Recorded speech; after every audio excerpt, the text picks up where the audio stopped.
Another very important point when dealing with exercise and when we create our programming for the client, we have to instill proper form.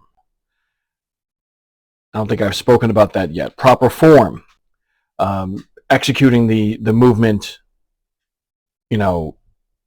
under control, not flailing around and moving in multiple directions when it's straight up and down.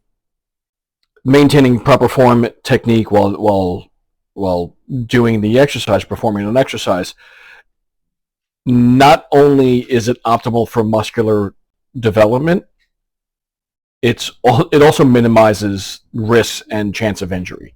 So that is something that we need to focus on and control. And your tempo of your exercise can be anywhere between 2 to 8 seconds.